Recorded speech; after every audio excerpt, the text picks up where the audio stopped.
skip it up and that up. What's going on, ladies and gentlemen? This is Rich of Review Tech USA, and baboons have the most epic asses on the planet.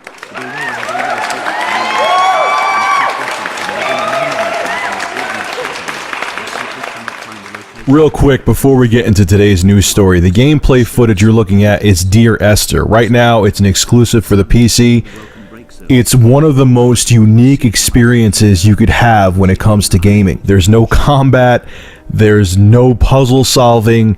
You're just put into this world of a guy who's stuck on an island, and as you walk around and experience different things, he tells you pieces of his history, parts of his past. He tells you about people that he knew in his past. He tells you about nuances of the island. It's really, I can't even explain it. It's incredible. I'm going to do a review on it, but I'll let you know right now, the game is only $10. It's about 2 hours of gameplay, but there is a ton of replay value because you can explore different parts of the island.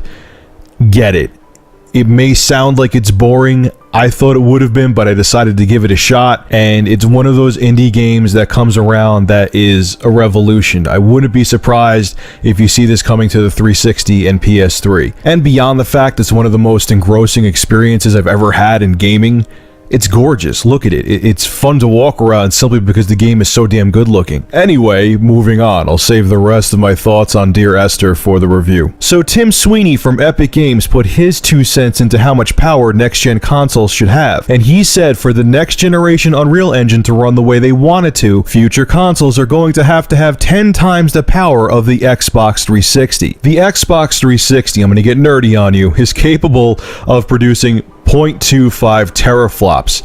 For the next-gen Unreal Engine to run the way they want it to, it's going to require the system to have the capability of outputting 2.5 teraflops. So the Samaritan demo Epic Games showed using the next-gen Unreal Engine doesn't have a chance in hell of running on current-generation consoles. It's not happening. And if the rumored specifications for the next-generation Xbox hold true, where the GPU will only be an HD 6670 by AMD, that's going to be a big problem for Epic. Rumors aside, the 8th generation, the upcoming generation of consoles, it's going to be very interesting to see what Sony and Microsoft come up with, because they can't make them too expensive. They can't make them nuclear powerhouses because people won't be able to afford them in this economy. But they have to make them powerful enough to, 1, entice the consumer to buy them, and 2, allow hardware developers to make next generation looking games. So Sony, Microsoft, and hell, even Nintendo are stuck between a rock and a hard place. They need to give developers the power so they can innovate while making the consoles affordable to the masses so the next generation systems are successful. And before everybody jumps on me, I understand it's not all about graphics. I get it. You don't always need new, fresh hardware to innovate. But look at this game. Look at Dear Esther, for example. Do you think a game like this could have been pulled off on the original Xbox? No, it couldn't have. Not at least at the level that you're seeing here. It wouldn't have brought you into the experience like my PC does, which is way more powerful than the Xbox. So that's proof right there that the more powerful hardware becomes, the more innovations that software developers and game developers can come out with. And a few months back, I was being easy on the Nintendo Wii U, saying that the hardware jump was more than enough.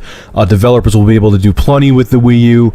Now that I'm looking at what they want, I think I have to take that back. I'm starting to think the Wii U may be way too underpowered for what developers really want. I thought it would have been okay. I thought it would have been enough, but I don't know, Nintendo. You may want to think about plopping a better GPU in the Wii U. Wouldn't take too many hardware revisions to put that in there. Okay, folks, I want to hear your thoughts on this. Do you think Epic is asking too much for next-generation hardware? Or do you think Tim Sweeney is not asking too much from next-gen hardware and you're afraid that Sony and Microsoft may be too stingy? Make sure to rate, comment, favorite, and subscribe. And as always, thank you for supporting Review Tech USA.